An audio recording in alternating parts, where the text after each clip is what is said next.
Assalamualaikum warahmatullahi wabarakatuh, sahabat dakwah harian TV yang rahmati Allah Subhanahu wa taala. Segala puji bagi Allah Tuhan semesta. Salam berkat salam tak lupa kita sanjungkan kepada tujuan kita Nabi besar Muhammad sallallahu alaihi wasallam, untuk keluarganya, sahabatnya dan juga untuk umatnya. Sahabat dakwah, hidayah adalah milik Allah Subhanahu wa taala, dan siapapun yang dikehendakinya ia pasti akan mendapatkan hidayah tersebut. Seperti seorang pendeta berikut ini yang telah menjadi pendeta selama 30 tahun di negara Swiss, Eropa. Akhirnya ia pun memeluk dalam agama Islam setelah ia berkenalan dengan seorang imigran asal Maroko. Dan berikut ini adalah video ulasan selengkapnya.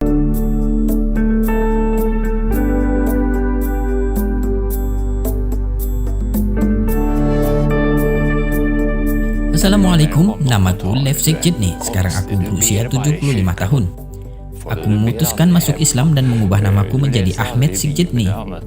Aku meninggalkan negaraku Swedia dan sekarang aku menetap di Maroko, hidup bersama muslim lainnya di sini. Dahulu aku bekerja sebagai seorang pendeta di salah satu gereja di Swedia selama 30 tahun. Dan hampir selama 15 tahun aku aktif dalam penggembalaan Skyling Gaia.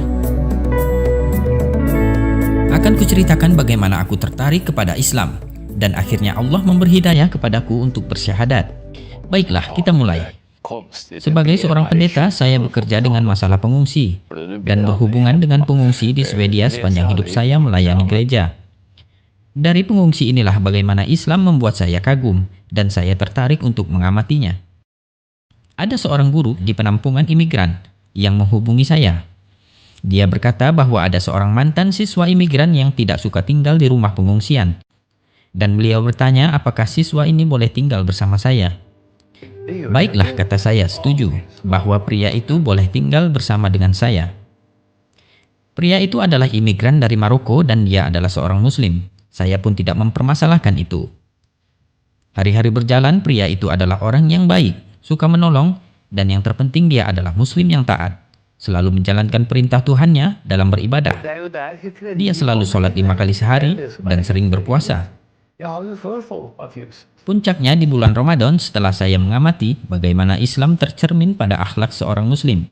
Saya semakin tertarik dan menginspirasi saya untuk ikut berpuasa pada bulan Ramadan bersama pria itu. Pada waktu itu tahun 2016. Kemudian pada Desember 2017 saya memutuskan untuk menjadi seorang muslim dan aku pun bersyahadat. Alhamdulillah. Setelah memutuskan menjadi seorang muslim, segera aku pindah ke Maroko. Aku meninggalkan semuanya. Berjalannya waktu, kabar keislamanku tercium oleh gereja tempat aku bekerja selama bertahun-tahun itu. Lalu mereka mengirimkan utusan untuk membujuk saya agar kembali kepada ajaran Kristen.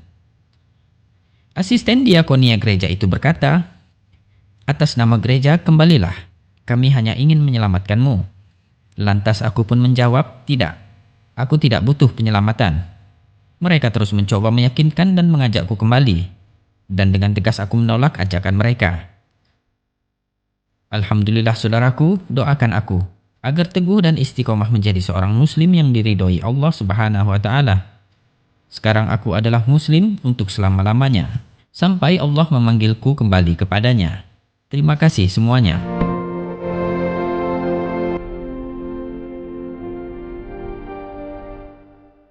Sahabat dakwah, 30 tahun menjadi seorang pendeta dan 10 tahun ia mempelajari kitab suci Injilnya. Namun ternyata hanya mengenal seorang imigran asal Maroko. Akhirnya ia pun tertarik untuk mempelajari Islam dan akhirnya Allah memberikan hidayah kepadanya tanpa penolakan. Ia menerima kebenaran Islam, ia menerima kebenaran apa yang ada di dalam kitab suci Al-Quran, dan akhirnya mengimani sebagai bagaimana bahwa Isa adalah nabi atau seorang rasul, bukan seorang Tuhan. Bukan hal yang mudah baginya, tetapi begitulah salah satu jalan hidayah yang ia terimanya.